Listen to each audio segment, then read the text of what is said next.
don't think it can actually because my filter's on my mic. You might. No, you can. You can hear it. That went nice. That is my fan because it's bloody fucking boiling. You kind of can sometimes. But yeah, it's bloody boiling in my fucking room. Because guess what? The UK is not built for fucking temperatures over 20 degrees Celsius. So yeah, it's bloody boiling. It's bloody fucking boiling. I mean, it's not that warm right now because I've had my fan on for about an hour-ish. So it's not been that bad. I'm going to turn it down a bit though. Yeah, thank you to Husky Fair for the follow. Thank you for the follow. Welcome on in. How you doing? Anyways, how you doing, chat? And I need to clean my bloody glasses before we get into more Great Ace Attorney. We're continuing. I keep forgetting the name of this case. It's the Twisted Karma on his last bow, I think that's what it's called. Yeah, it's called Twisted Karma on his last bow. So yeah, we're going into the trial, and so basically some guy was like shot or something, and the gun was suspected to be Van Zeek's, and Van Zeek's got arrested, and he's now our client, and now Kazuma is the prosecutor on this trial.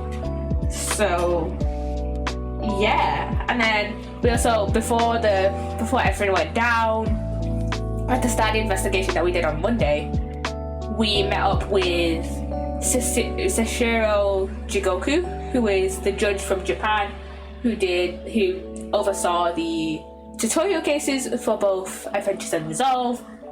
And we also met up with Eugene Mikotoba, who's Susato's dad. So yeah. We It's been a while. Not a while, but like, yeah. Also, I don't know how much of it I'm gonna get through today. I might see if I can get through. I'm gonna get through at least one part of the trial, and if I have enough time, I'll get through 2 parts. But I do have to wake up early for work tomorrow, so yeah, I just have to wake up early. On day start stream, I have to like not stream as long as I want to because I have to wake up early for something. Like on Tuesday, like on Monday, I had to go early because I had to go to uni on Tuesday for a presentation, which I'll talk to you about in a bit. Well, yesterday I had to go yesterday to do a presentation, and then tomorrow I have work. I have the opening shift, and then Saturday I actually don't have to wake up that early on Saturday because I think I start. What time do I start on Sunday? Not Sunday, Saturday. I'm in both days on this weekend. What day am I on Saturday? What? Not day. What? How? I'm in half two to half 6 on Saturday. And then what am I in Sunday? I am in 1 till 5 on Sunday. And I'm not in until the Saturday after. So yeah. I think also I managed to get the Geo Cole video recorded when I got home. It took me like almost an hour to get it recorded. Yes, I've got that recorded. I'm gonna try and get it edited, maybe either Friday or Saturday morning. I won't be able to do it Sunday because I have the closing shift, and then I'm gonna be coming straight home, pretty much, and then I have to stream. I mean, I might be if I start it maybe Friday before stream, and then I finish it off, because again I'm doing 1 to 5. I'm doing the closing shift, so it's like I don't know how long it'll take me to actually get shit started on Sunday. But yeah, and then I have 5 days off, and then I'm in Saturday after. So yeah, I managed to get the Geo and Cole video recorded, and then hopefully I should try and be able to get it out end of this week at a push. or next week. So yeah, well, not out like published out, just like into my YouTube drafts, and then hopefully posted at some point, whenever I want, basically. Because I think I'm gonna on maybe after Sunday stream, I might try and get the June clip compilation done. So yeah. Oh yeah, so yesterday I did, so basically, if you don't know, I did a presentation about a month ago for one of my modules, for one of my classes, and I got 90 on that, and I did it on conversion therapy, and my tutor, my personal academic tutor, was like, hey, I'm putting on like this Pride event, do you want to do it? There might not be a lot of people there, but do you want to do it anyways? And I was like, yeah, sure. So I literally sorted it out last minute, and I felt like, I'm not gonna lie, when I was doing it, I felt like I was slightly rushing through it and just kind of stumbling over my words a lot more. But also, I hadn't looked over it in like a month, so what the fuck do you expect? So yeah, and the people there, and there wasn't actually that many people there. There was like, I think there was like 5 of my lecturers, 5 of the psychology lecturers, and then there's a part-time master's student who had also been asked to do it. And also, my tutor asked me to do it again, potentially do it again at Freshers Week in September. So yeah, speaking of September, I need to figure out how I can apply for second year, how I can actually get into second year. If it's just like, oh, do I need to, will an email be sent out or whatever? So I think if I can't figure it out by myself, because I think there is a thing on the website that can help us sort it out, then I'm gonna email the like admissions team, or someone being like, hey, I just finished first year, how do I apply to second year, or how do I like get into second year? I've passed everything, like, so how do I do that? So yeah, if I can't figure out how to sort out my stuff for second year, because the thing is, I've already started out my student finance. I've done my student finance. I literally did that when the applications for student finance opened back in like, I think it was like January, February. So I did that a while ago. It's just, I should need to sort out the more uni side of applying to second year. So yeah, I need to sort that out. So if I can, but I'll sort it. I kind of have to start it. I have to sort it out basically. So yeah. But yeah. Anyways, let's get back into some Great Ace Attorney. Okay, I didn't change my. Oh, I did.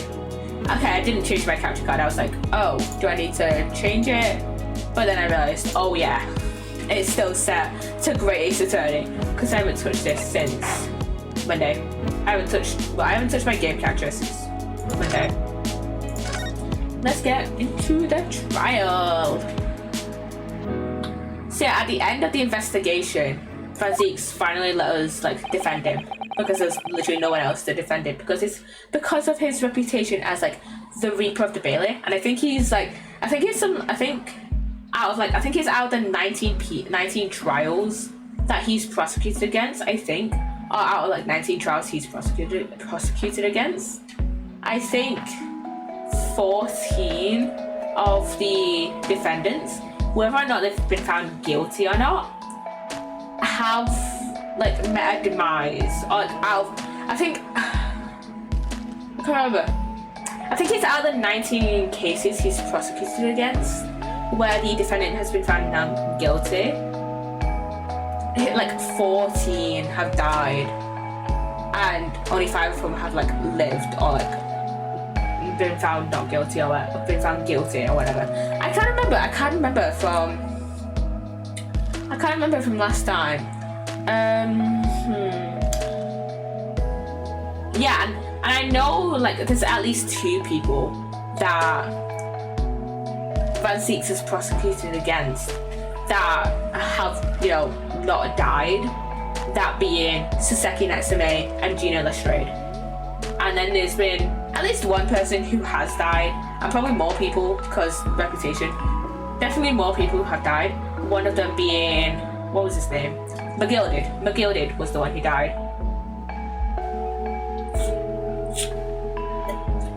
McGilded is kind of a cunt, not gonna lie. Hate that guy. Hate that guy with a passion. Okay. There's that old familiar feeling again. The crushing pressure of this historic courthouse. Actually, no. It's a little different today. There's an even more menacing tension in the air. Because we're defending Van Zieks. There is a menacing tension in the air today, isn't there? I suppose. Yeah, I think so. There he is. It could only be the result of the menacing appearance of the defendant. A little more courtesy, if you please. Oh, why? I do apologize. However, you're certainly not mistaken that this trial is far from ordinary. What do you mean? I'm not privy to the details. However, I understand that no jury has been selected. Oh! No jury? Trial without jury? Well, that's just like the trial of the professor 10 years ago. A closed court. Because I'm guessing because it's just Prosecutor Van Zieks. And maybe no one would just accept being on the jury because of Van Zieks' reputation as the Reaper. Good morning, my dear fellows. Mr. Sholmes. Have you made note of my hair, Mr. Naruhodo? An outright victory for science, you must agree. Oh yeah, his hair is back to normal. Back to his normal blonde. To be perfectly honest, so much happened yesterday that, well, I completely forgot about your little hair problem. Ha! What to one man is a little hair problem is to another day of drinking dubious potion after dubious potion. You have no idea how my stomach ails me this morning. Oh dear, how awful for you. I'm afraid you only have yourself to blame, Mr. Sholmes. Oh, good morning to you, Mr. Reaper. I'm delighted to see you looking full of them. And you can't even see his face, whatever. I don't even think it.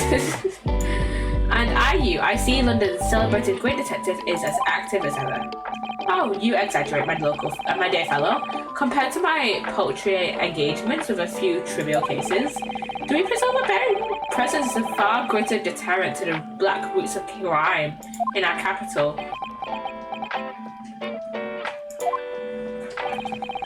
And whilst I may not agree with your methods, there is at least one point on which I would readily commend you. What an honor, and that would be your eye for a good liar, sir. Mr. Sholmes.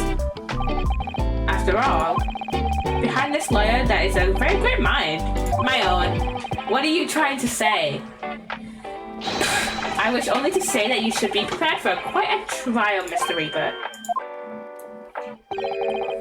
Sorry to barge in. Oh, who's this?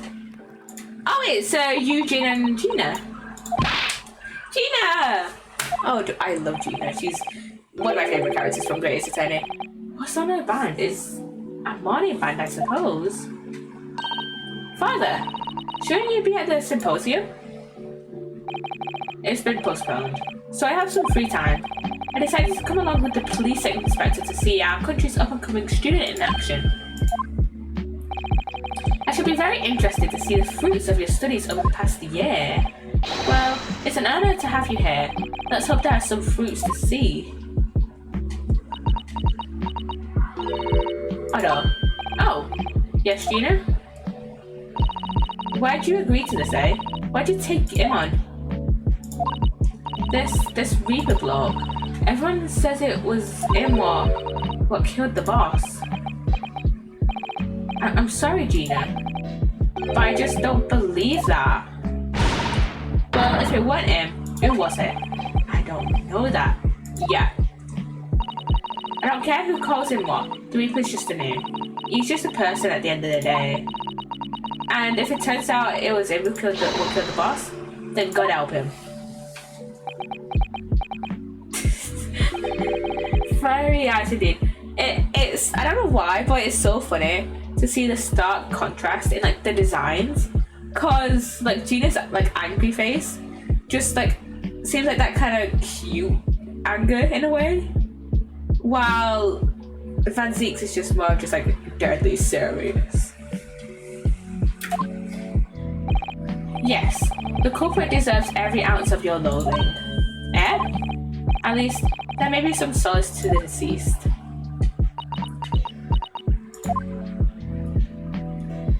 I feel bad for her. Please, Otto. Get whoever did this. For the boss.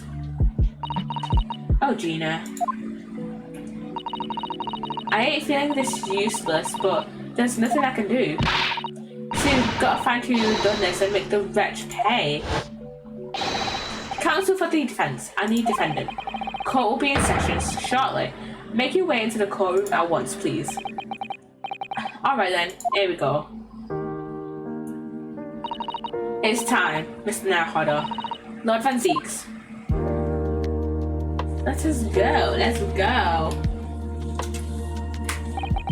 One who lost his treasured brother to a mass murderer. Oh yeah, it was his brother Clint who got killed by the professor, wasn't it? One who lost his treasured father in a foreign court of law, because his father was the professor. Oh, that's like so ironic. Not like kind of some sort of irony there. That Kazuma's father killed Van Ziek's brother, and then Kazuma ended up becoming Van Ziek's apprentice. Oh my god. And one who lost the man who helped her escape destitution. All that misfortune, all that pain, on course to collide headlong in this trial. It's time to shine a light on all these dark events. And whatever truth is revealed, we're going to have to look it straight in the eye.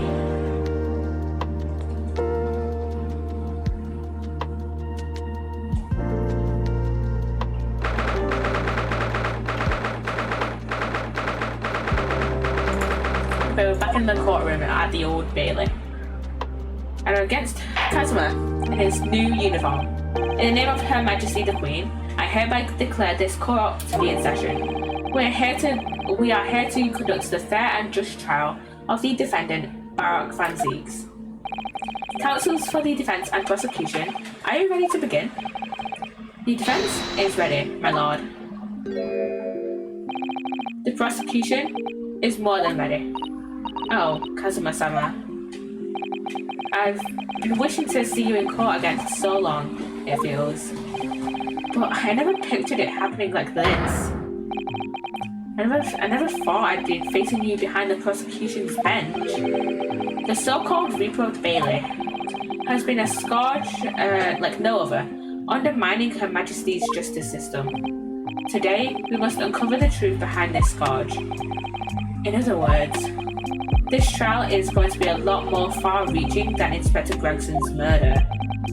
The truths revealed by these proceedings may have unpredictable repercussions through the judiciary. Accordingly, they are to be conducted as a closed trial with no members of the public present, by Her Majesty's direct orders. How will that work, my lord? The burden of all arbitration and education that falls on my shoulders. Therefore, as you will see, the jurors' bench shall remain vacant today. If no members of the public are present, may I ask who is currently occupying the gallery, my lord? They are members of the judiciary, here to witness proceedings and ensure an equitable trial. Members of the judiciary? Isn't Eugene here though? Oh wait, doesn't he do like stuff in forensic medicine though? So technically he counts. And I wonder if Sashiro is here actually, because he's the judge from Japan. So maybe Sashiro Jigoku is here. Oh my, this is a very unusual trial already. There is of course another unprecedented aspect to these proceedings on which I must elaborate. The counsel for for the prosecution and the defense are both aliens of Great Britain. Yeah, they're both from Japan. I believe it takes an outsider to see the truth sometimes. And as I stand here in this courtroom now, I'm quite certain this is the reason why I had to come to Britain. Kazuma? Very well, let us commence proceedings. Prosecutor Asogi, your opening statement, if you please. Certainly, my lord. The incident took place on the 1st of November at just after 5 o'clock in the afternoon. The location was a building of flats on Fresno Street on the outskirts of the city. The victim's body was discovered there in an old single-room rental property. Yes, Inspector Tobias Gregson, a name known very well indeed to this court. Not least for its miraculous resolution of one of this country's grimmest cases 10 years ago, the Professor case.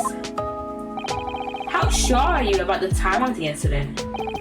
Several witnesses on the street outside heard the gunshot, and all have reported the same time. Yes, that's what Gina told us too. There are a number of witnesses. I have here a plan of the room. Okay. The victim was found curled up in one corner. It's believed that he was shot from the front at point-blank range and died instantly. How has the range been determined? There were scorch marks around the entry wound. Such marks are caused by the gunpowder used to fire the bullet. But powder hot enough to leave scorch marks is only injected a few inches beyond the end of the barrel. In other words, it only happens when the target is at point-blank range. I see, yes. Thank you for the detailed explanation, counsel. Okay, that's been added to our court record. The murder weapon was found lying beside the victim. And have you managed to ascertain the owner of this firearm? Why did that just lag that? That just lagged me then. No, my lord, not conclusively. Bravo, Kazuma-sama. We're not trying to use the gun as evidence when its provenance can't be proven. Furthermore, my lord, as I've explained, the revolver was fired at extremely close range. The bullet passed through the victim and struck the wall behind him. There is a candelabrum mounted on that wall, and the tip of one of the candles in it was found to have been blown off by the projectile. We noticed that too, didn't we? Yeah, that's right.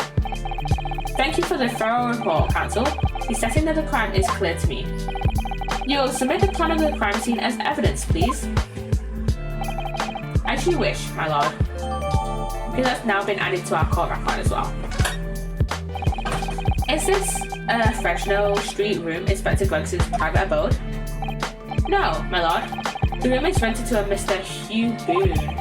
But there is precious little furniture inside and it is generally in a poor state of repair. So what on earth was Gregson even doing there? Presumably, he was investigating some case or another. When a policeman was informed of the gunshot from the witnesses and rushed to the scene, he found only the deceased inspector and the accused standing alongside, holding the revolver. The attending officer arrested the accused on the spot. So, the details of the case are clear. In that case, the prosecution would like to call its first witness. A name, please, counsel. Naturally, the accused himself. And not Gina? Or one of the officers? Weird. Lord Van Zeeks? As a prosecutor, he believes in the oath of office he's taken and will be compelled to tell the truth. Very well. Let the defendant take the witness stand. Okay. So, witness, state your name and occupation for the court. Barak Van Zeeks, Old Bailey prosecutor. I presume, Lord Van Zeeks, that you heard Prosecutor Asogi's opening process. I did. It is alleged that you were found at the scene of the crime, which he was, and that you were arrested by the arriving police officer. Can you confirm that? Yes, my lord. Then I'm sure the court would like to hear you explain some things away. Namely, why you were there in the room on Fresno Street at the time of the question, and what exactly took place. I intend to explain away nothing. I will simply tell the truth. I must say, Lord Van Zeeks, I never imagined this day would come. Or rather, I didn't even want to imagine it would come. But since you became known as the Reaper, a part of me has been dreading it. Your formal testimony, then, witness. Okay, first I want to go over all the pieces of evidence before. Yeah.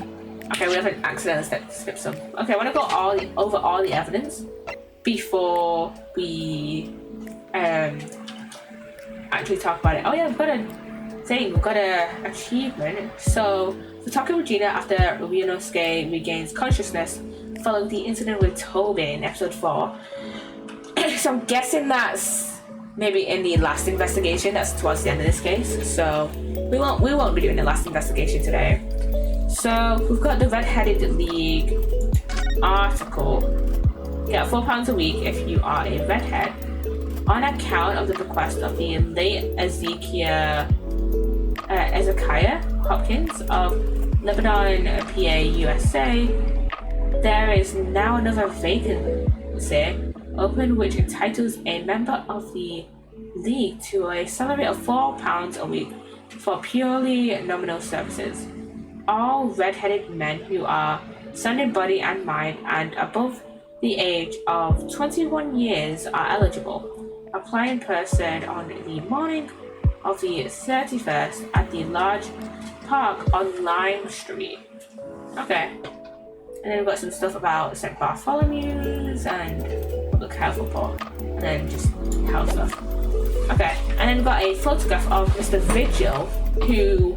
That's what we were originally planning to do in the investigation. That's what we were originally tasked to do. I can't remember her name. What's her name?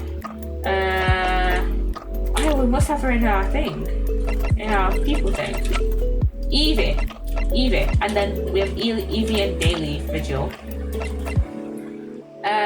That's what we were originally planning to do. We were planning to find this guy because he went missing the previous day. Got a note of introduction on behalf of Professor Mikotoba to Governor Caden. I forgot about that guy. To Caden Blackbird Line. And part of it's torn off. Oh, it looks like this is some sort of steamship ticket. The SS Grouse, first class cabin, 001. Yokohama departure, 11th of September. London arrival, 1st of November. Ah, that's the boat that Professor Mikotoba and Judge Jigoku came on from Japan, isn't it? Yeah, I think it's called Dunkirk on the north coast of France for a night before finally arriving in Dover. I think it's been almost a year since we arrived in Dover on the SS Berria. It seems a shame not to keep your ticket as a memento of your trip, don't you think? Yeah, I agree. I have mine safely in my diary. And I keep mine in my wallet, so I have it with me at all times. Oh, well, how strange. Where could it have gone? Are you like this on purpose? This is now hard up. If it was a stowaway, then imagine it, or was that comment accompanied by a little sigh? Okay. Okay, so that's written on the back of the Mikotoba's ticket. And I've got a dismissal notice. Harsh from... oh yeah, because Mr. Vigil lost his job 10 years ago. Aiding and abetting the escape from this prison of convicts. I'm guessing that's the professor, just prior to his execution. Oh.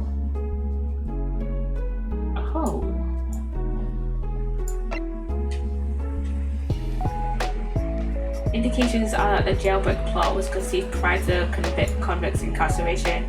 It's believed that the convicts engaged in some form of negotiation with prison staff in order to secure assistance. Full disclosure of information regarding these negotiations will be demanded. Then we got a framed photo of Evie that was in the room that Gregson was killed in, which is weird. Right? Why would you have just a singular picture of a random guy's wife. Then we got the candelabrum. That, I'm guessing that was the one that got shot with the bullet. Ah, there are some black marks here, look. Yeah, that's gunpowder, I assume. Yeah, they look like some sort of scorch marks. So perhaps the bullet struck the candle here, do you think? It's only this one candle that's been cracked in half, it seems. Yeah, I think you might be right. Firearms are rarely used by criminals in Japan, so I'm afraid I'm not particularly knowledgeable about them. Okay. So it's only been that one that's been shot. And then there's this red wig that presumably belonged to Gregson for some reason. Oh yeah, probably because he wanted to investigate the Red-Headed League. I've always wondered what the underside of a hairpiece looks like. It doesn't surprise me at all, Mr. Naruhodo. You always want to see what lies beneath, don't you? I'm not sure that's quite how I put it. You must have to use lots of bird lime to keep it in place on your head, so it doesn't get blown off in a gust of wind, I mean. That might be a little inconvenient when you wanted to take it off again, don't you think? Okay. And then we've got the revolver. Probably best to avoid handling it. Yeah, we've got the revolver. So, yeah. It's got this little thing on it here, which I don't know what that is. But yeah, we've got the revolver here. It might be empty, or I might have like 1 or 2 bullets here, like in these 2 parts of barrels here that we just can't see. And look at this policeman figure that was found at the scene of the crime. Looks a bit smudged, but whatever. The helmet of this charming policeman appears to be a little worse for wear. I'm not convinced about the charming part, but yeah, you're right. The head part looks like it's been fairly heavily manhandled, almost as if somebody had enjoyed twisting it around and around for fun. What about if we do that? Shall we try twisting it around and around too, for fun? What's that? What the fuck? It appears to be some sort of key. But it's tiny though, it could be a key for a door. Not that size. So what is it for, I wonder? Okay, I'm just writing it down, because that is confusing. What the fuck? Why is it a key? I'm sorry. Why is it like some sort of key? But it's not got the thing on the bottom. It's a weird looking key. This looks like some sort of key. Yeah, it does. Very tiny and simple key. What's that little key doing inside a figure of a policeman in the first place? And what's it for? Oh, weird. And then we've got the photo of Barack Van Zeek's, Gregson, and then Van Zeek's brother, Clint. The person, an old photographic print displayed rather prominently in Inspector Gregson's office. Then we got the autopsy report, showing the chest at close range from the front, resulting in instant death. Scorch marks at point of entry, bullet exited the body from behind. The caliber of the gun used matches that of standard issued firearms for members of the judiciary. Okay, which makes Van Zeek seem a little more suspicious. Because obviously he's a prosecutor, he's a member of the judiciary. What does judiciary even mean? I've been saying the word judiciary, but I don't know exactly what it means. Prize messaging me.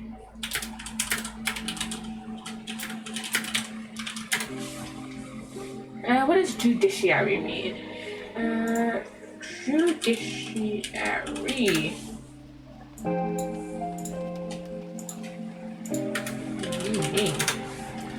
The part of a country's government that is responsible for its legal system and which consists of all the judges in the country's courts of law. So I'm guessing they are using judiciary very loosely in this context.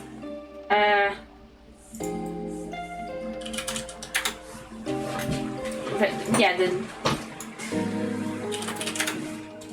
Yeah, I think they're using it very loosely in this context and just mean everyone involved with the justice system, basically. I was investigating Gregson and my inquiries had led me to that address.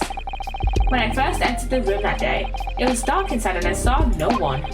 A moment later, I heard a gunshot. I spun around and saw the revolver on the floor. Just as I picked up the firearm to examine it, the door flew open and I heard the man scream. It was only then that the body of Inspector Gregson appeared before me.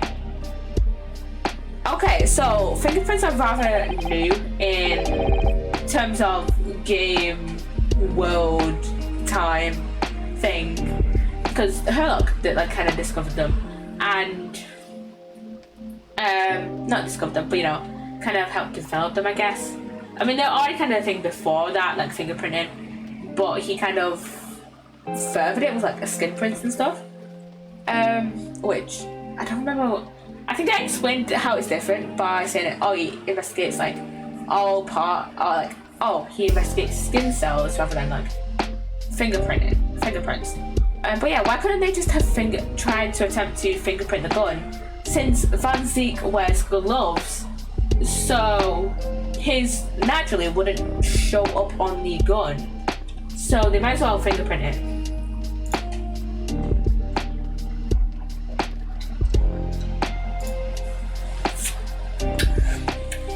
Just spilled some then.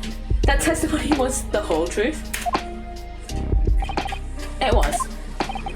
So, you heard a shot being fired in a room with no living occupants, and moments later, a corpse somehow appeared before your eyes. Is that it? You're right, you haven't explained away anything. In fact, that barely qualifies as an excuse. I thought you were my mute apprentice. Yeah, it turns out you have a way with words, Prosecutor Asogi. It would appear to be a singular tale indeed. A singular isn't the word. It's laughable. Stop being a dickhead. What's gotten into Kazuma? He's not behaving like himself at all. No, he's not. He's being a dick. Very well then. Counsel, you may begin your cross-examination. Yes, my lord.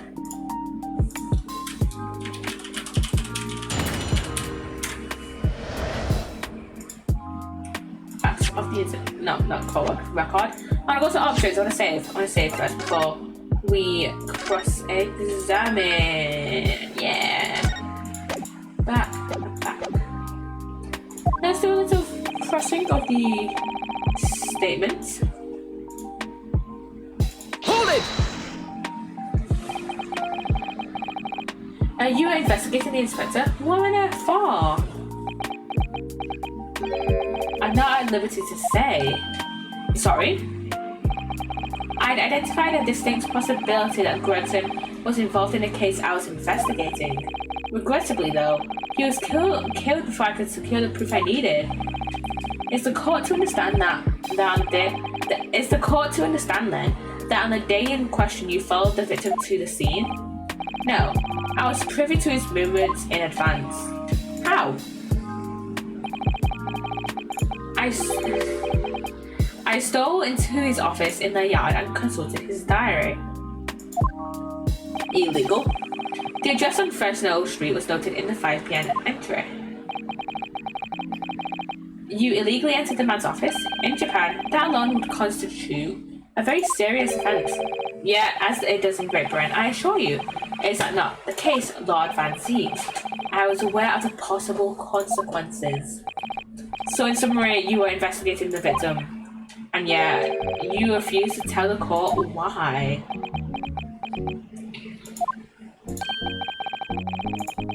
I didn't realise British prosecutors enjoyed such freedom to choose what to divulge under oath. Ugh. Why did I ever think I could defend this man? Yeah. To be fair, not guilty of murder, guilty of breaking and entering, I guess. Stealing? Hold it! Stalker behavior, maybe? Had you ever been to the address before?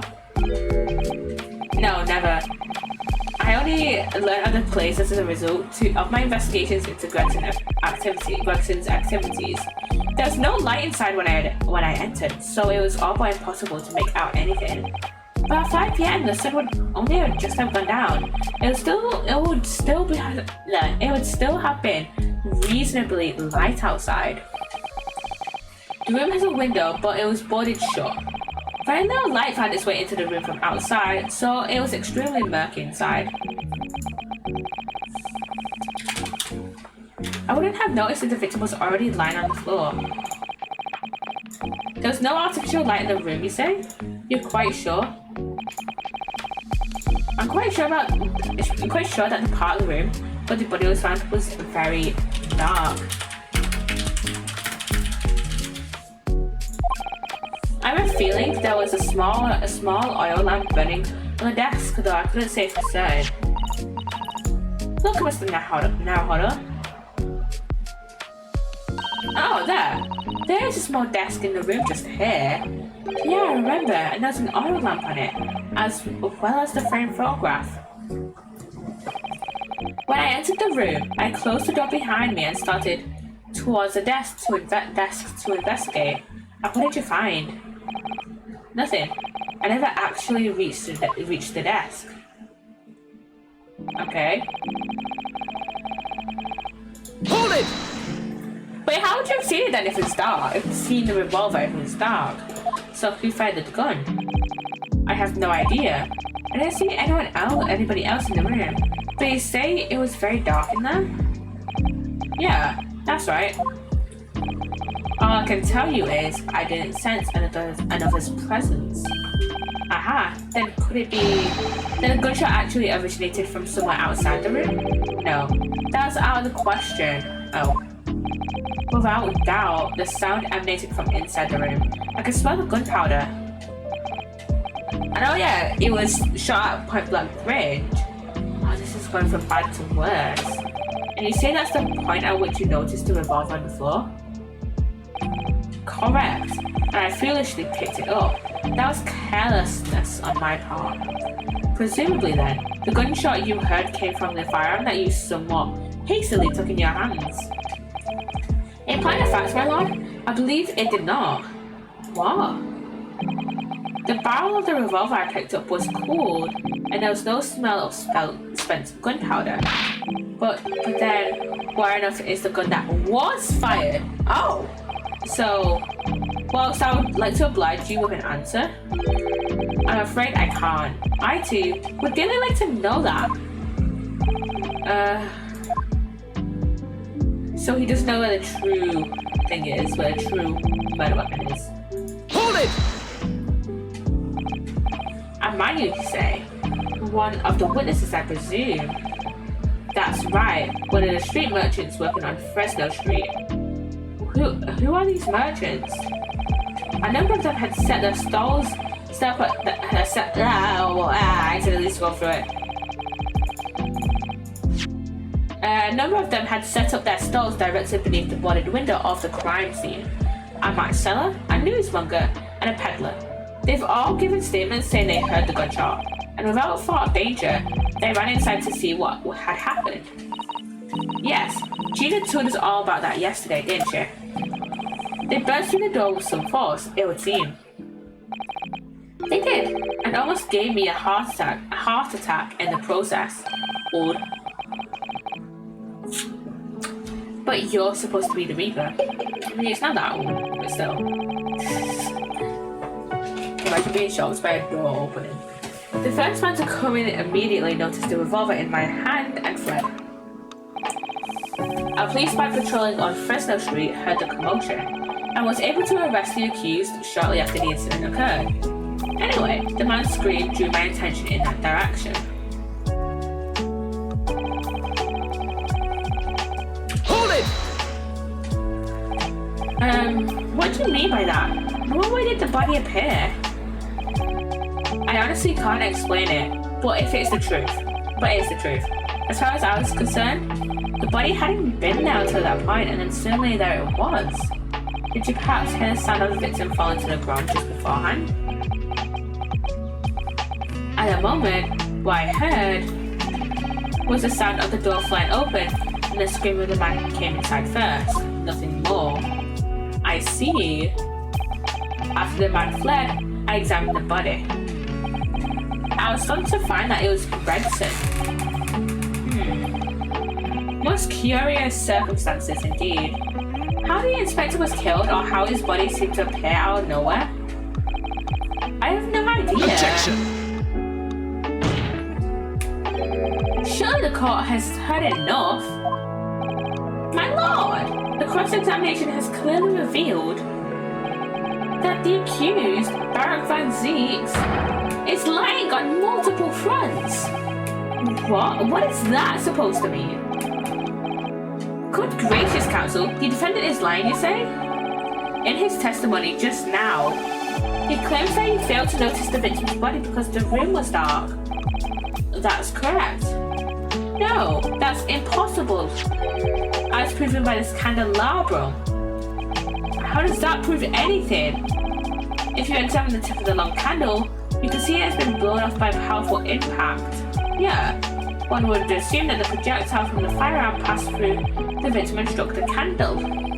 The problem comes when you consider the other two candles, which are clearly of a different length. Yeah, I can see that only the candle that appears to have been struck by the bullet is long. We could reasonably expect someone to have lit all three candles together, which begs the question of why only one has ended up longer than the others.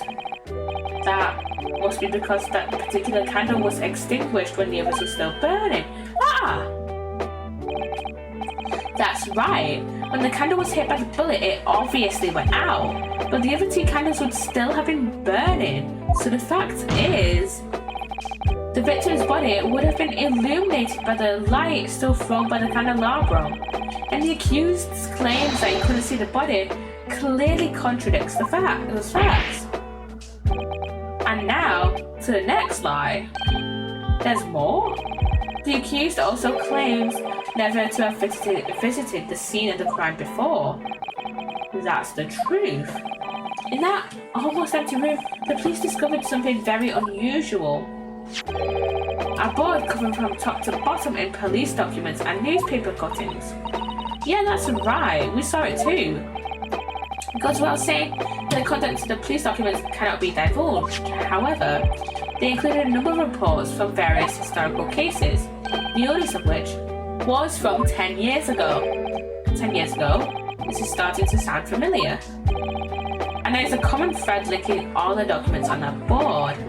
Indeed, what is this common thread, counsel? They all relate to cases prosecuted in court by Barak Van Zeeks. All of them? And furthermore, all those cases are one in which the defendant was acquitted. Good lord! Interestingly, none of those defendants are alive today, because all of them have been sent to their graves by the Reaper. Ah! Oh no! In short, that dingy little room is the Reaper's secret hideout and his base of operations. Because I think yesterday we assumed that it was Gregson's secret hideout. The Reaper's hideout? And yet the Reaper would claim never to have been in his own secret hideout? No one would believe that. No, the truth is, we'd be looking at this backwards.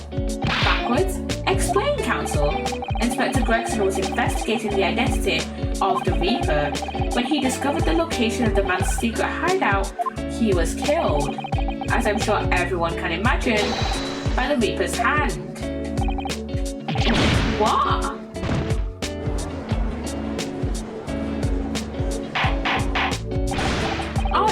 Order!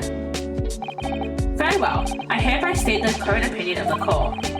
Barak Van Zeeks is an outstanding prosecutor who has rendered a great service to his country. However, it is with deep regret that I must concur with Prosecutor Asogi's contention that the defendant's testimony exhibits a number of stark inconsistencies with the known facts. All I have done is state the truth as I know it. Kazuma has done a brilliant job as ever. He's drawing on his experience as a defense attorney to build his prosecution case, and it's formidable. Counsel, You will submit the board that you just showed the court as evidence.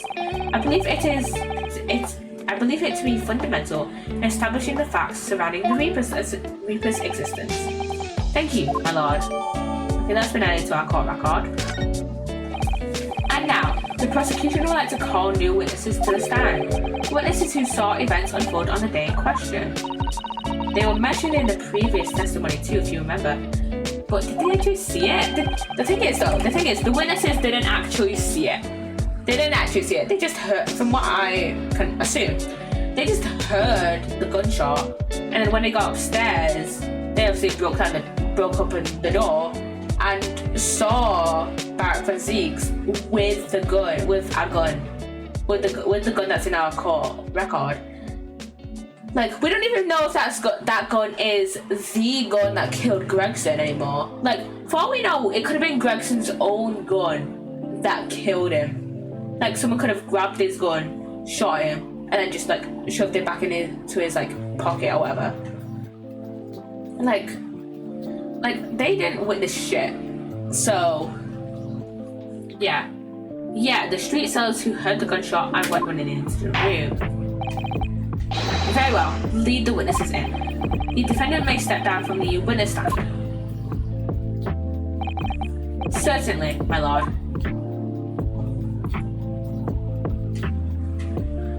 Okay, here are our 3 witnesses. Oh, isn't that the guy from the first case? Not the first case, but from the Gilded case. Isn't that him? The guy who drove the carriage? So witnesses, state your names and occupations for the court. Names? You don't use names. Far too fancy for the likes of us. We're just free and easy. So what we like, we live where we want to live. I give them all a vacant stare as they walk down Fresno and spit a few words into a verse for them. Would I be right in assuming that all 3 of you make your living by selling wares on the street? Everyone calls me gossip, and so jaunty little tidbits to passerbys, you know. Jaunty little tidbits. Got an absolute smasher for you, sir. Right up your guinness it is. 6 is the price and not a penny less. Wait, you're actually trying to sell it to me now? Oh, come on, sir. Don't tell me you're not interested. Try the man. Give him the money and see what it is. Pay the man, counsel. Alright, 6 it is. Why are they pressuring him to pay this man? I'm sorry, why are they begging Ryunosuke to pay Gossip? Come on, dude. Come on. Shouldn't it be Kazuma to pay them since he called the witnesses up? Come on. You won't regret it, sir. Now, got you listening, ears on? Just between us, a young couple on Slate Street just had twins. Not relevant, please! That is not relevant to this case at all.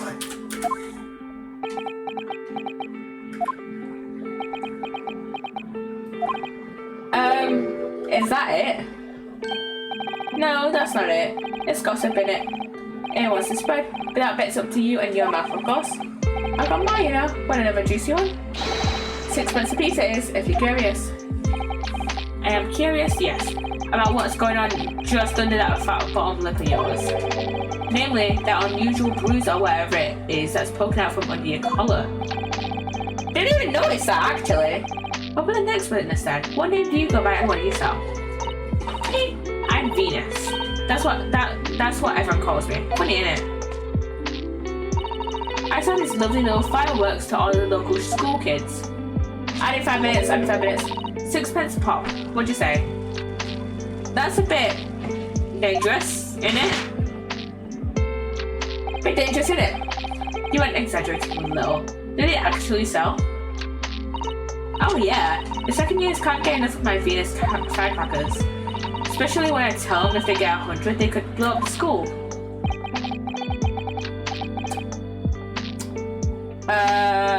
Okay. Not the most savory of ideas, young lady. No, not really. What'd you say then, eh? Wanna part with 6 for a pop? Wait, what? You want me to buy one? Tell you what, I'll let you in a little secret. If you get 100 of them, you can blow up the whole courtroom. Try the woman, give her the money and see if she's right. Pay the woman counsel. No! He's gonna get broke! He's gonna be fucking broke after this case, after this trial. Alright, I'll buy one. Lovely stuff. Right then, this is something a bit extra just for you. The thing is special. Only 600 pence. 600?! It's 100 of my regular fireworks. Nothing little about that, is there? And there'd be nothing little about the punishment if I blew up the Old Bailey either. Okay, that's been added to our court record. And the last one is, what name do you go by and what do you sell? I think of me. Think all sorts of thoughts. I think, therefore, I think, therefore, I am. I am, therefore, I think. I think. Because I stand there on the street, watching the world go on about me, they call me the Observer. Get out of it, old man. Everyone calls you Sandwich and you know it. So you don't actually sell anything? A problem shared is a problem half, as they say.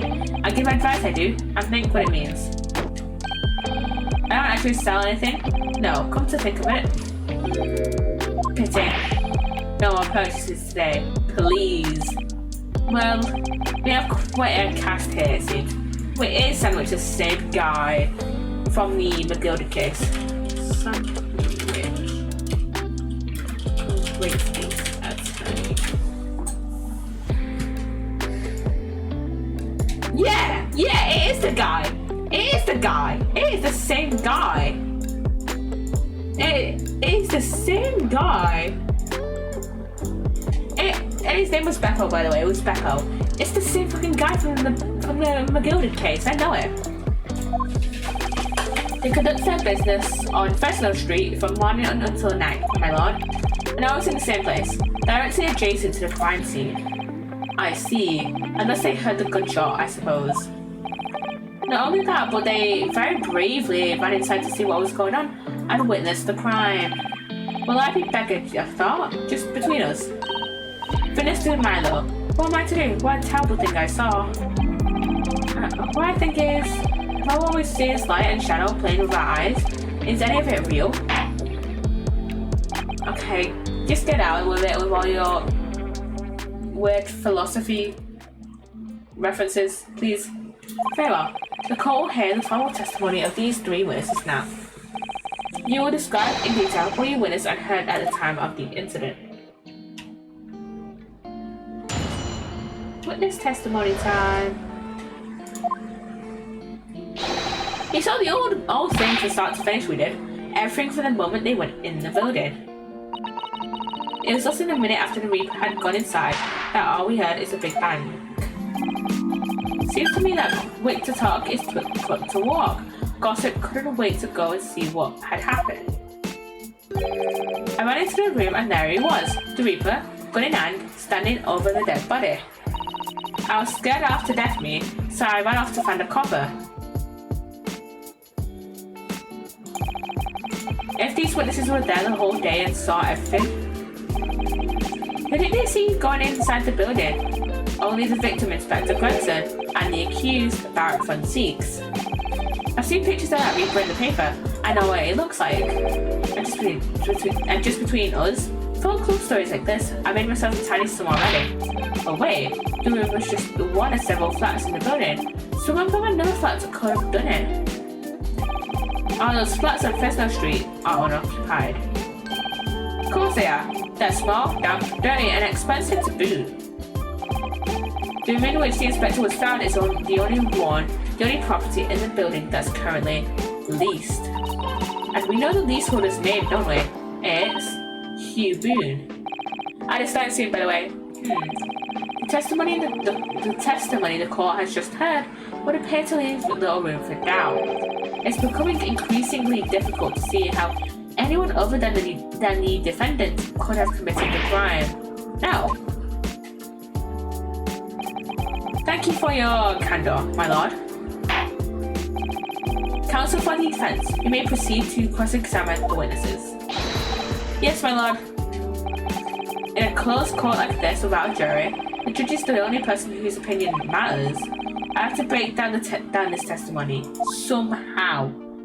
Okay, we're gonna save. Just for this cross-examination. It's so weird in that little like animation. To see. It's so weird in that little like animation for the cross-examination to see Kazuma's face instead of Van Ziek's, because obviously we've only had 3 prosecutors for the entirety of the Great Ace Attorney, that being Ouchie for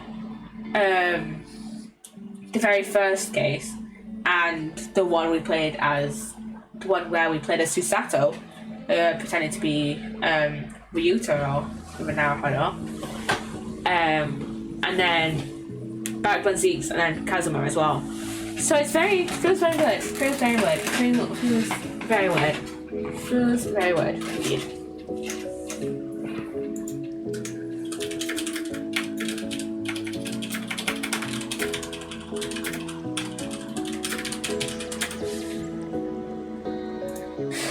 Feels very weird. We have like a few seconds left of the ad. Blah, blah, blah, blah, blah, blah.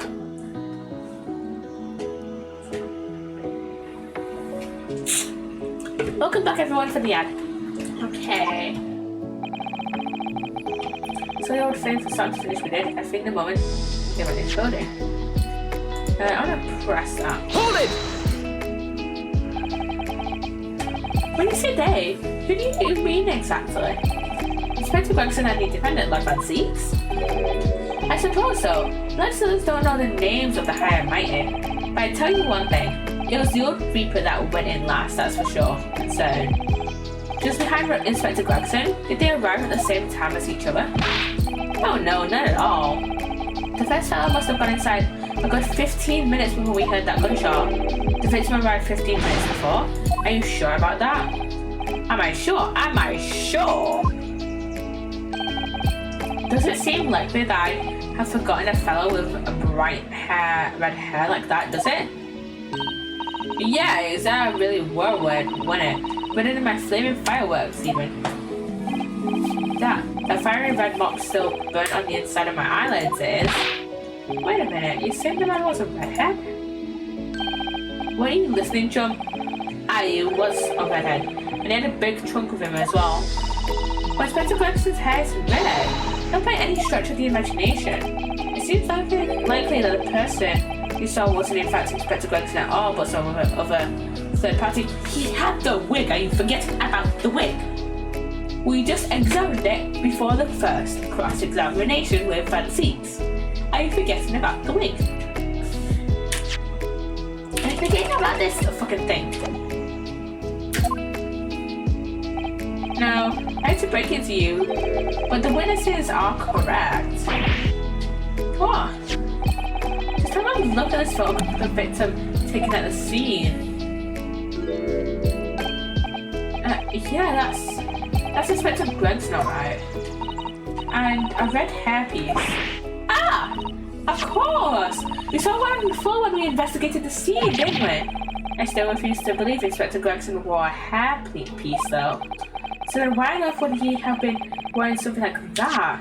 Again, red-headed league article. And you know what, we haven't examined the new. I'm gonna look at this new evidence actually.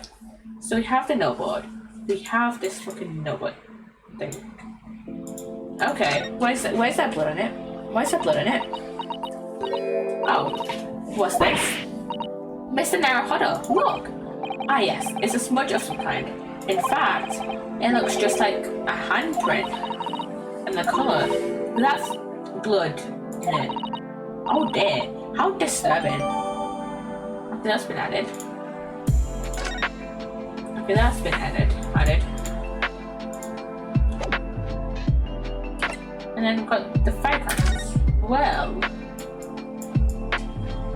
there's nothing unusual about these though, to be fair. There's nothing really unusual about these though. The colour does seem to suit the man, one might say. The photograph will be submitted as evidence, please, counsel. Woohoo! Added to our court record. And I was like, if it alert, Grumpy, I was not looking at chat at all. And what became of the trunk that the red-headed victim was supposedly carrying? I was informed that no trunk was found at the scene, so it just disappeared, or it was stolen. What do you expect us? What do you expect us to have been watching the building every second, do you? We definitely saw him in the dock going in though, no question about it.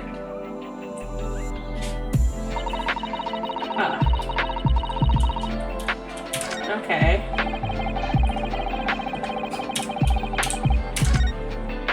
I ran into the room there once.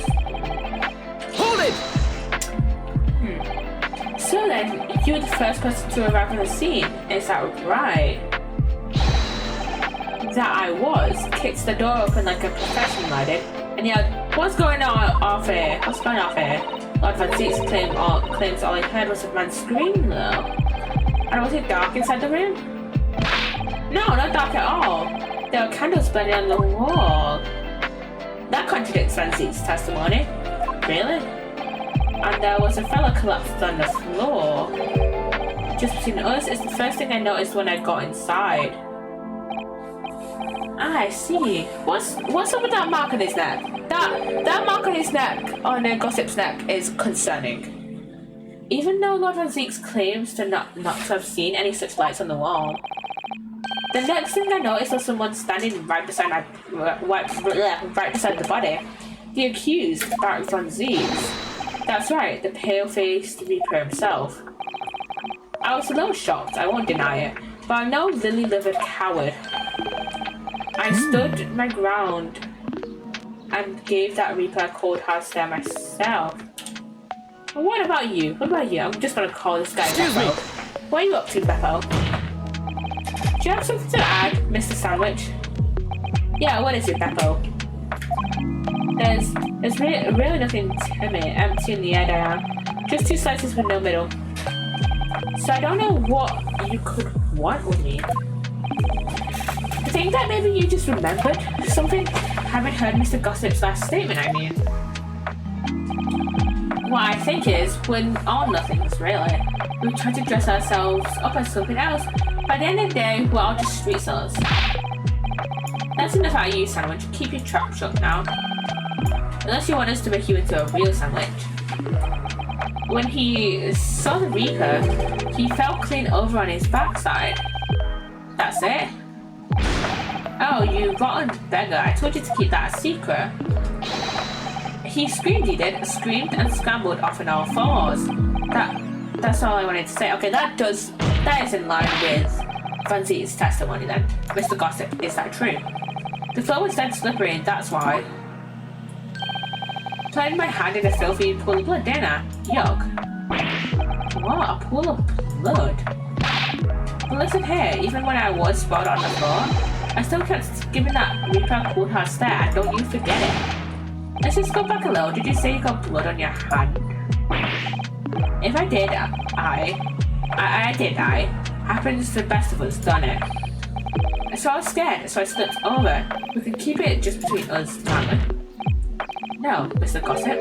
I'm going to have to ask you to add that information to your formal testimony. Oh, if I must. The witness will amend his testimony to include the aforementioned details at once.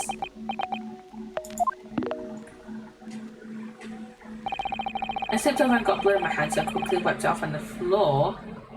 Which now it means we can present this, the notebook, because it had the bloody handprint on before.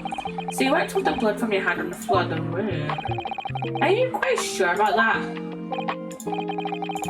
Well, what do you expect me to have done? Eh? Objection! Matter? The police found no such handprint on the floor during their investigations. Objection! What did he say? What did he say? I didn't notice what he said. What exactly is the defense asserting? If you listen, you'll find out. Prosecutor Asogi. Certainly. There was no bloody handprint found on the floor. What are you trying to say? There was a handprint in blood left very clearly at the scene on the back of this notice board.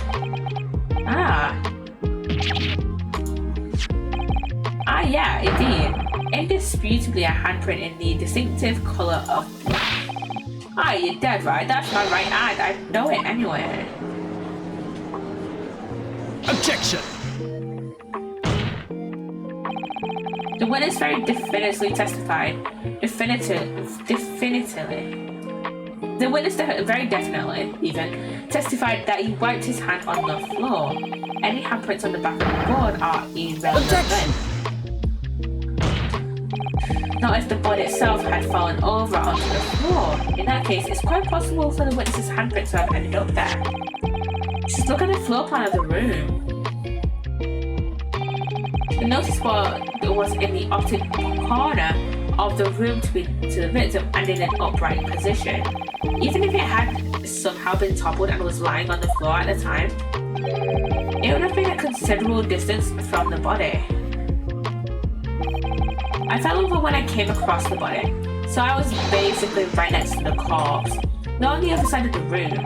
In other words, the defense's assertion is contradictory. Yeah, it is.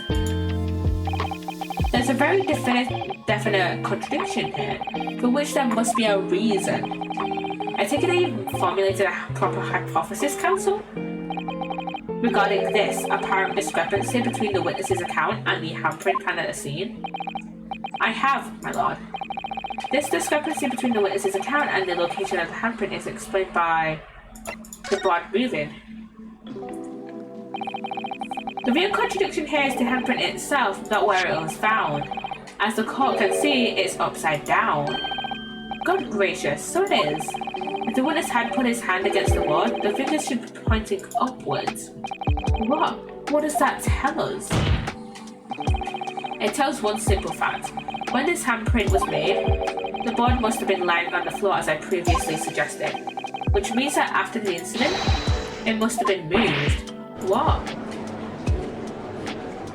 Objection! You're claiming that somebody moved the notice board after the shooting. Then tell the court who.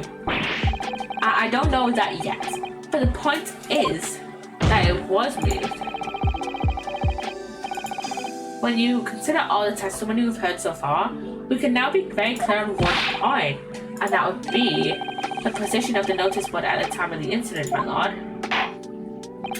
So, counsel, I must ask you to clarify your assertion for the court. At the time of the incident, where do you maintain the notice board was situated? I'm gonna say maybe around here, cause if Barrack Van Zeke's would have been near the desk, right? So and he says it was dark, so maybe his view is obstructed somehow. Take that!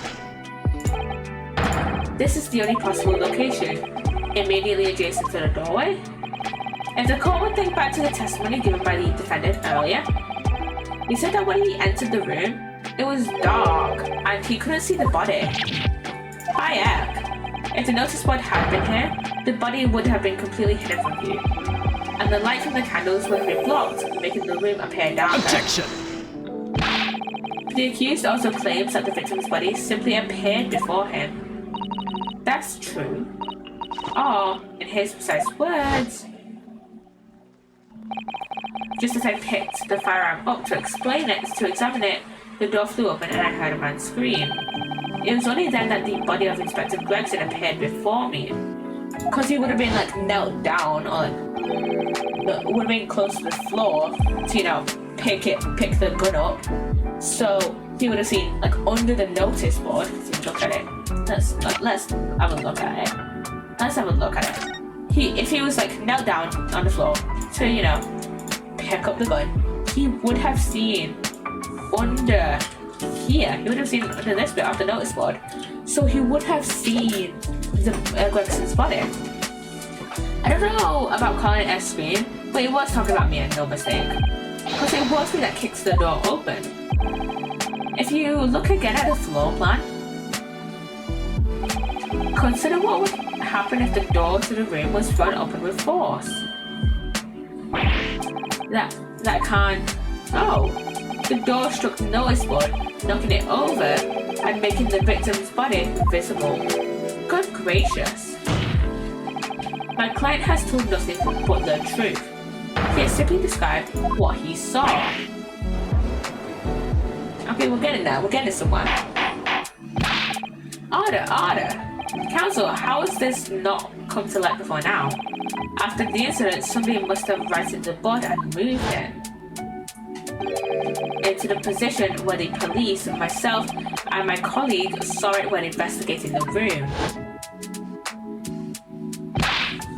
Witness, what have you to say for yourself? Oh, what? Me, my lord? You and your fellows were there at the scene before anybody else.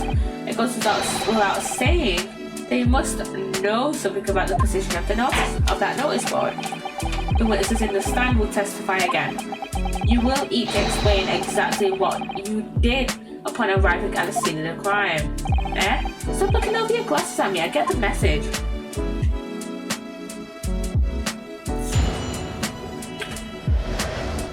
Okay, we got another witness testimony. I didn't know anything about their notice board, I just went my hand on it, that's all. But don't look at me. I haven't got a clue about it. I was doing business with them 7 years at a time. I don't know anything about anything. I'm just a bystander, me. Just a sign at the crossroads of life. It was on Reaper, I bet. He's got a face that screams bored. I can't see how this changes anything anyway. The detective still died when we heard the gunshot.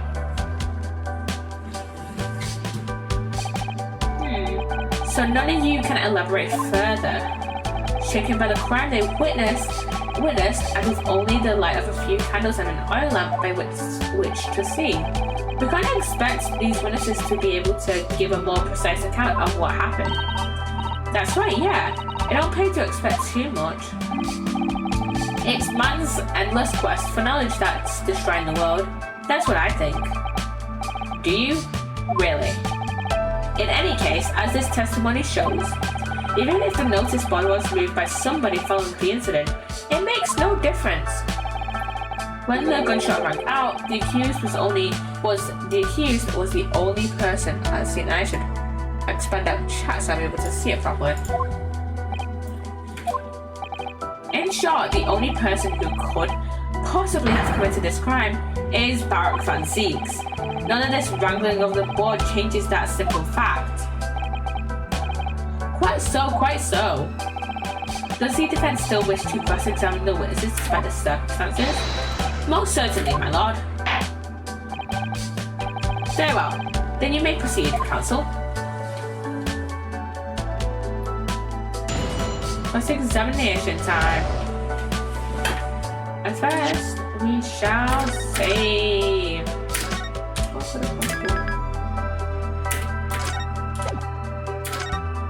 No. Back.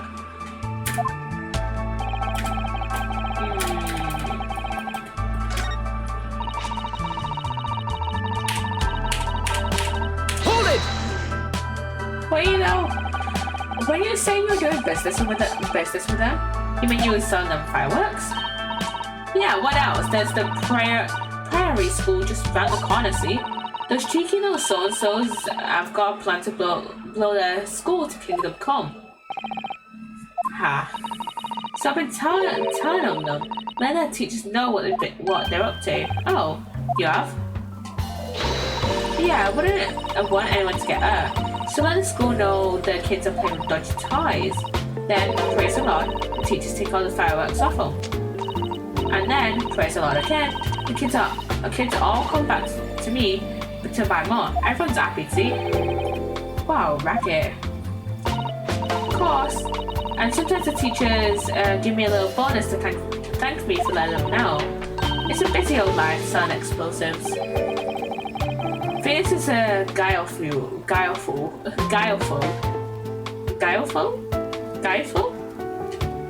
goddess indeed. Well, telling barefaced lies is my kind of thing, see? I'm very good at it. And what is it, Pepper? Excuse me! something wrong, Mr. Sandwich? If I said that it was, could we just leave it at that? Would that be the end of it? No. No. Did Miss Venus's statement just now bring something to mind, perhaps? Philosophical thoughts. Deep philosophical thoughts. Huh? Let's say there's a great liar. That great liar said about Button and I. Telling barefaced lies is kind of my feed. Telling barefaced lies is kind of my thing. I'm never so good at it. But those words of hers be a lie too, are the truth. In which case, she's not a liar. Oh, it's a hellish paradox, that one. Don't you think? I'm not entirely sure, to be honest. But it seems to me you're suggesting Miss Venus has been lying, are you? Yeah. And what are you on about, old man? Trying to cause trouble, are you? Keep on like that, and I'll wrap your whole body in firecrackers and set them off. That'll give you something to tremble about. You have a startlingly disturbing mind behind that sweet and innocent face, young lady. So, Miss Venus has lied in her testimony. Is that what you're saying, Mr. Sandwich?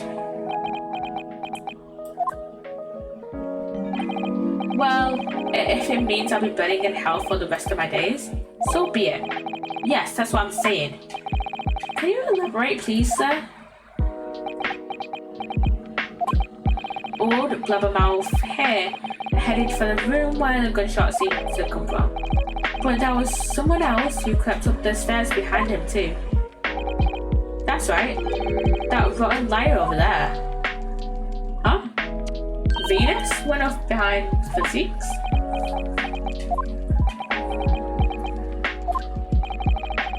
Do you mean to say that you did in fact betake yourself to the scene of the crime after all? What did I tell you, eh? I said I was good at telling barefaced lies, didn't I? Yeah, you mentioned it. Perjury. Well, contempt of court, whatever it's called. That revelation rocks the whole courtroom, didn't it? Who knew firecrackers packed such a punch? So you did indeed visit the scene of the crime, did you, young lady? Good grief. Well, now you come to mention it. I suppose perhaps I do clearly remember climbing the stairs to the room, yeah. Either you clearly remember it or you don't. Well, I shall consider a fitting punishment for this perjurious act later. Yeah, perjury. For the time being, you'll immediately amend your testimony to reflect the truth. Oh yes, my lord, of course. Maybe I did sneak along behind gossip and have a peep into the room where it all happened. Oh, she was snuck up behind gossip, not Psssttt. You make a habit of lying, do you, Miss Venus? Well, I suppose so. I don't really know, to be fair. If you want my advice, though, I take everything I say with a big pinch of salt. Alright, but you did in fact go to the room where the victim was killed on the day in question, didn't you? Oh, please, as if I would. I can't think of anything more terrifying. The truth, please. Well, alright, just a bit then. I mean, a girl my age is curious about stuff, you know. Did you touch anything at the scene? Oh, please, as if I would. I mean, there's a dead body on the floor. The truth, please. Kazuma is so done with her shirt, honestly. Well, alright, just a bit then. I had a look to see if there's anything I could sell. So I did give the place a once over, but it was nothing to write home about. Right. Now, I hesitate to ask, but you didn't move the notice board by any chance, did you? Oh, please, as if I would touch anything like that. Just a few bits of loose change is all I had. The truth, please. Kazuma? So done with her shirt, honestly. Well, alright then. I thought there might be something worth having underneath it. So I blasted the flipping thing. Sorry, flipped the plastic thing. You're telling us that you did move that board? Why are you so shocked? You asked her for the truth, Kazuma. I think that did slip out, didn't it? What? You daft bomb pot. I don't believe it. The girl don't think. So, did you find anything then? Something that you might have taken, perhaps? To sell? Oh, please, I should be so lucky. Imagination, the truth, now! I might have found this old pocket watch under the notice board, I suppose. But big a junk like this can be worth how much? Ah! So it was you, was it? You were the one what took it? Oh, it's Gina! Gina? Young lady, may I remind you where you are? That watch right there, that was a present to Inspector Gregson from the yard for a big case you solved 10 years ago. The professor case, no doubt. The boss used to wind it up every evening without fail when he was waiting for his grub to come at the pub. I see. I swept it off him once, and blimey was he upset. He gave me a right earful. Said he hadn't missed a day in the last 10 years, polishing it and winding it. It meant the world to him, that watch did. Possibly not the best thing to go diving for then. It's not all that though. I took it to Jabez's that night to ask how much it was worth, but the old dealer wouldn't touch it. Wouldn't give me a penny for it, said it wasn't working, not around worthless he called it. Oh yeah, it's like 10-year-old. I knew I should have lifted it. That watch must be submitted as evidence at once. Oh please, just so long as you promise to give it back when we're done. Not a chance. I'll swipe it from you if you try to get your grubby mitts on it again. That's enough. And the watch to the bailiff forthwith. Now, children, watch your manners. Good lord. The glass appears to be broken. More than likely it shattered when the inspector was shot. It doesn't tick anymore either. Which is why Jabez didn't want it. What a waste, eh? Yes, indeed. It appears to have stopped at the hour of 5. Okay, exactly when the gunshot was heard then. Which supports the prosecution's claim, of course. Okay, that's been added into our court record. Well, it would appear that the mystery of the moving notice board has been solved at least. And as predicted, it has very little bearing on the case. Ugh. Now then, continue your cross-examination, please, counsel. Okay.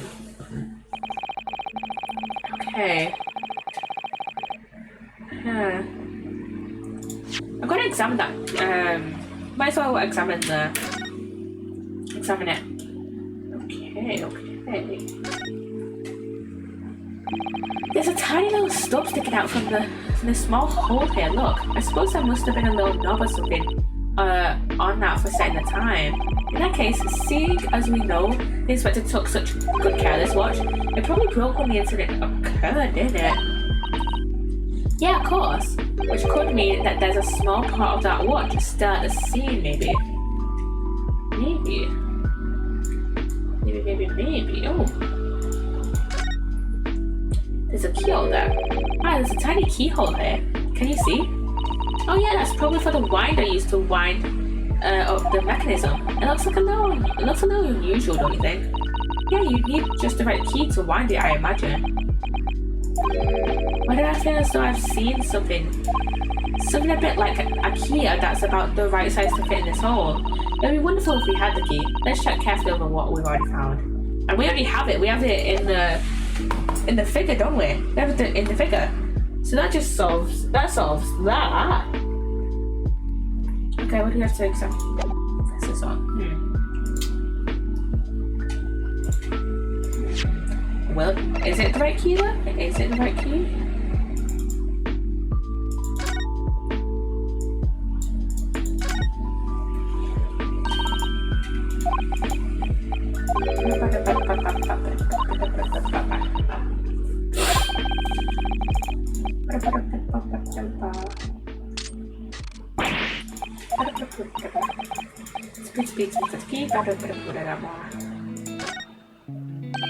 Mrs. Sato, do you think perhaps this key could be the key for Inspector Gregson's watch? Oh, yes, it could be. Let's try it at once. There's not a moment to lose.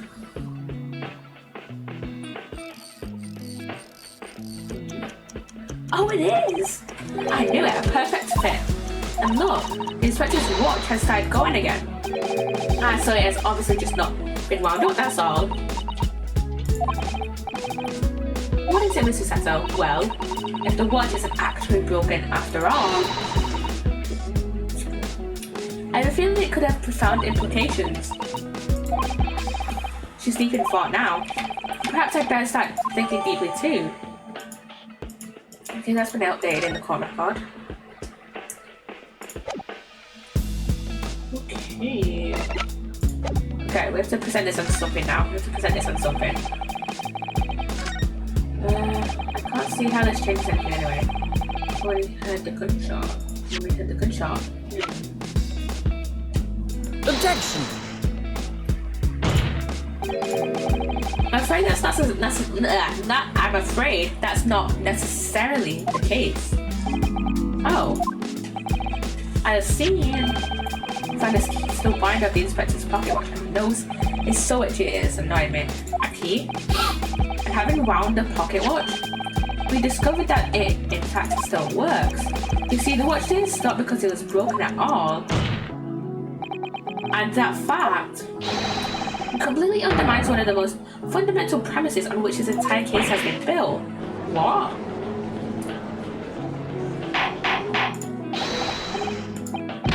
Order, but counsel. The watch was stopped at almost exactly 5 o'clock. Yeah, which is just when we heard that gunshot. It is exactly the hour.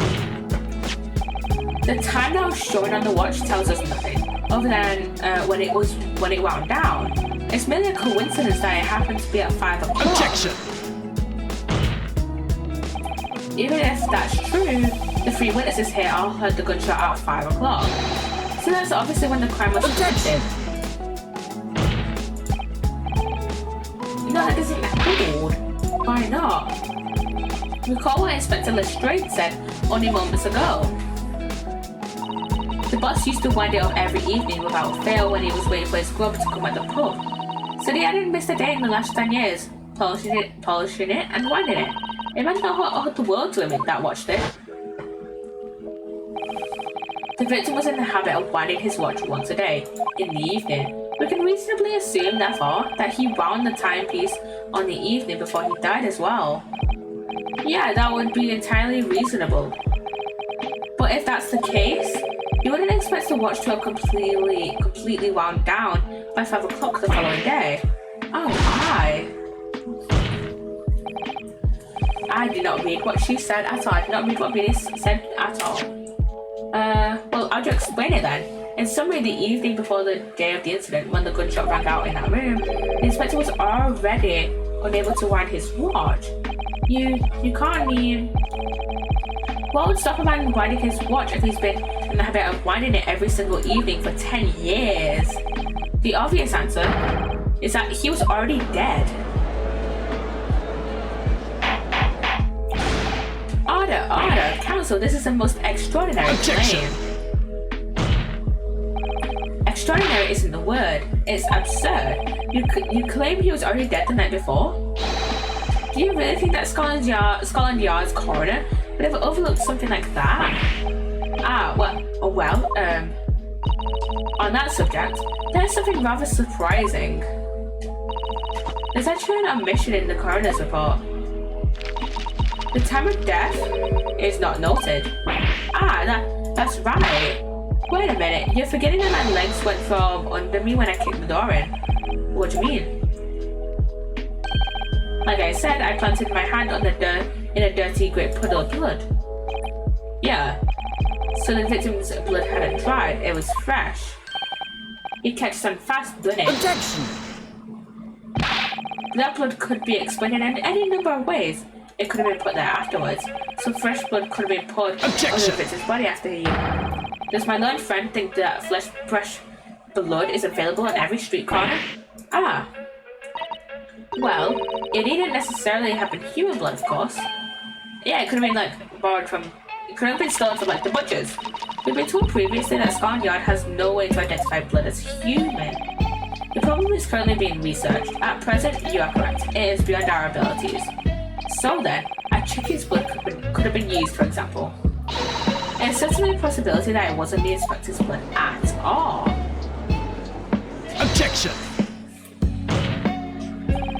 But the gunshot was heard at 5 o'clock that afternoon. That's beyond question. Is it though? What? Given that the time of death of the victim has already been called into question, it isn't beyond the realms of possibility that what these witnesses heard wasn't a gunshot at all. Oh please, what are you trying to say? Also, I know what we heard, and it was a loud bang that came from their room. Now you listen to me. A street seller's ears are his livelihood. I don't doubt your ears, sir, but all you can say with certainty is that you heard a noise. Eh? Explain yourself then, counsel. A noise that sounds like a gunshot could have been made with... I think there's only one thing that I can think of, and that's the firecracker. Because, can we examine it? We can. Have you had an idea, Mr. Naruhodo? You're standing at the end of the string of fireworks. Sorry, it's just that it's the Phoenix special. I was wondering what 600 pence worth of firecrackers would sound like. Shall we find out? What? Well, she said it could blow up the courtroom. Alright, that was a fairly sizable bang. My ears are still ringing, Mr. Naruhodo. It sounded almost exactly like a gunshot. Let's present it. Take that! Something like this, the culprit could have set off one of these to fake a gunshot. Good gracious, the very fireworks are stored by the witness? Now hold on a minute, are you saying I did it? My pretty little firecrackers only make a little pop anyway. See? Now 100 of them together, the Venus special that you sell for 600 pennies sounds like this. As the court can now attest, it sounds very much like a gunshot in fact. You're trying to suggest that somebody set one of those fireworks off at the scene? I'm suggesting that somebody knew the defendant was in the room at 5 that day and sought to implicate him by creating a sound like a gunshot for these peddlers on Fresno streets and here. Objection! But even the accused himself has testified that he saw no one else in the room at the time. Whether it was a gunshot or a firecracker, the only person present to cause that bang was Barak Van Zeeks. One of them match and my firecrackers go pop. See? It's why people like them. I fear for your fingers, young lady. Objection! Recently, during my time here in Britain, I've learned of a very useful invention indeed. Something called a time bomb. Good heavens, a bomb?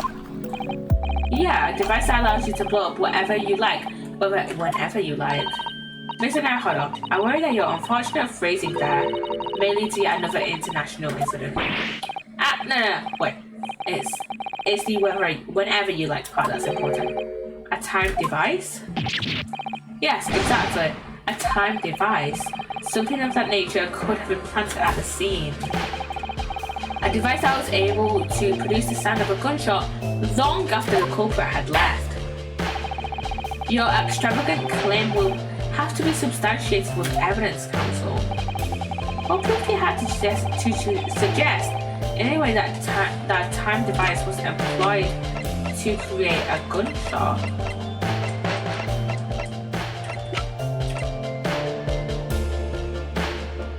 I have no idea. I'm gonna present a piece of evidence. As the court has already discussed, the tip of one of the candles in this candelabrum has been blown off. Indeed, because it was struck by the bullet, which presumably passed through the victim. I don't think that's possible, my lord. Not possible? Why? Because of the scorching. There are gunpowder scorch marks clearly visible on the broken candle. There are? Goodness, yes! But is it not the case that there was also scorching of the victim around the bullet entry wound? That's right, there was. But as we heard earlier, scorching like that only occurs when the target is at very close range, a matter of centimeters from the gun. Which means that the scorching on the candle can't possibly be the result of a gunshot. You're suggesting it came from the fireworks?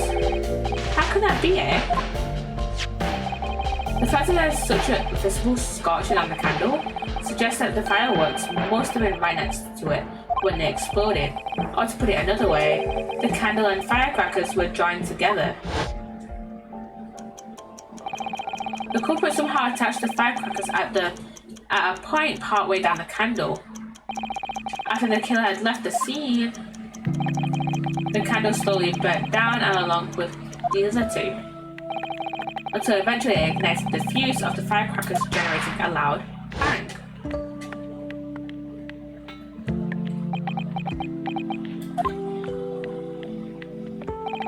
And that is how these three witnesses came to believe they'd heard a gunshot at 5 o'clock.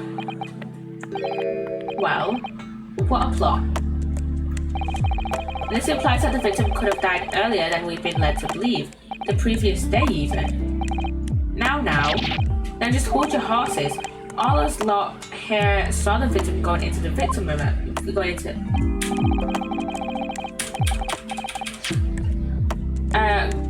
all us lot here saw the victim going into the building, remember?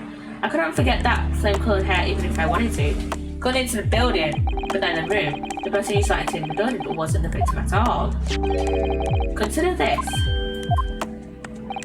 Obviously, anybody can wear a wig, so the person that these witnesses saw entering the building 15 minutes before the incident occurred could easily have been someone else entirely wearing the red hairpiece. And someone else? Do you mean to say it was the same person who contrived the firecracker trick? In other words, Inspector Gregson's killer. Fuck you laughing about? Oh, very impressive, Ryunosuke Naruhodo. Full name as well. Kazuma? I'm quite amazed you've come this far. But after all, wasn't I the one who told you that you had all the makings of a great defense lawyer? I also noted the lack of a time of death in this report. A stark omission. But as far as I'm concerned, this whole country's justice system leaves a lot to be desired. Didn't you come to this country to learn from this fucking justice system? Order! Prosecutor Asogi. What on earth do you mean by that statement? I hear that many of the leading members of Britain's judiciary are present to observe this trial today, so we cannot allow even the slightest doubt to be overlooked. The defense's assertion about the time of death based on the victim's stopwatch is just conjecture. But while the possibility exists that my learned friend may be correct, we have a duty to explore it. Well, certainly. I would agree with you. And what immediately comes to mind is, of course, what was Inspector Gregson doing, and where did he go on the day before the incident? Do you know? The inspector always carried out his investigative work alone, which we mentioned yesterday. His movements were treated as confidential within Scotland Yard, even within the yard. However, considering the evidence we've been presented with so far, I'd say it's fairly apparent what case the man was pursuing. What do you, my learned friend? I do have a feeling about what case he might have been investigating. Yes, I agree. Surely. My lord. The defense believes it can be explained to the court the case that was being investigated by Inspector Gregson at the time of death. I think I know which one it is as well. Remember the newspaper I read out earlier? Very well, counsel. Present your argument to the court. What evidence is suggestive of the case being investigated by the inspector on the day leading to the incident? Remember when we looked at the thing earlier? He was probably looking at the death of this Ezekiah Hopkins. Take that! believe this red hairpiece points to the answer. You might assume it was a part of a disguise used to carry out an undercover investigation. Surely not. Such a bright coloured hairpiece would only serve to make the inspector more noticeable. Yes, that's quite true. It would definitely have made him stand out in a crowd. Except, that is, in a crowd of gentlemen from the Red-Headed League. The Red-Headed League? So, you'd already worked it out. What on earth is this all about? Is there such an extraordinary league of gentlemen? The Red-Headed League is currently under investigation for a grand deception. A deception of what nature, Council? They've been targeting red-headed men across all of London and tricking them out of small sums of money. 2 men were arrested for the misdemeanor only yesterday, in fact. My lord, the defense calls for those 2 men to be summoned at once. 2 redheads? Inspector Gregson clearly infiltrated the Red-Headed League using this hairpiece, so it's very likely that he had direct contact with these criminals. And it's quite possible that such contact led to more serious events. I concur that we cannot, if unconscious, leave this new avenue unexplored. Well done, Mr. Naruhodo. Well, it's another possible line of inquiry for us at least. The prosecution will make immediate arrangements for the charged men to appear. Bring these 2 Red-Headed League conspirators before me, Prosecutor Asogi. At once, my lord. Very good. We will have a 30-minute recess. Court is adjourned. Okay, I think that's gonna be where I'm gonna leave it here today. I have to be up early in the morning for work, so I don't want to go to bed too late. I'm literally on the opening shift. So I'm gonna save my current progress there. And I think, well, I was looking on the strategy wiki, right? And I was seeing that the next part of the trial is like a similar length to this one. So it should be around the same length. It should take us around the same length to do that part. I just saved it with the typing tool. But yeah, it should be around the same length, I believe. And then the investigation, got one last investigation. It looks to be probably, I think it's shorter than the first investigation, only by slight. No.